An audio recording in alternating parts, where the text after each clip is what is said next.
দেখেন, শয়তানের অস্তিত্ব বুঝার যে একটা বাস্তব পরীক্ষা আপনাকে দিয়ে দিলাম, যে আসলেই পৃথিবীতে শয়তান আছে, আসলেই আমার এবং আপনার সাথে শয়তান আছে, আসলেই শয়তান আমাকে এবং আপনাকে পথভ্রষ্ট করে, তার একটা বাস্তব উদাহরণ। ফজরে যাদের ঘুম ভাঙে আর যাদের ঘুম ভাঙে না, তারা পরীক্ষা করে দেখবেন।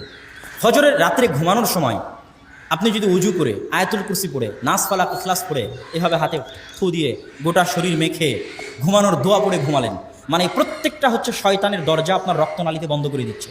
প্রত্যেকটা আয়াতুল কুরসি পড়ে, নাস ফালাক ইখলাস পড়ে হাতে থুথু দিয়ে গোটা শরীরে মাখলেন, মানে আপনার রক্তনালী শয়তানের জন্য বন্ধ হয়ে গেল। উজু অবস্থায় আছেন, 2 রাকাত সালাত আদায় করে আপনি ঘুমানোর দোয়া পড়ে ঘুমাচ্ছেন, মানে তখন আপনার শরীরে কে নাই? শয়তান নাই। এখন ফজরের সালাতে আপনার জন্য উঠা সহজ হবে, আপনি পরীক্ষা করবেন।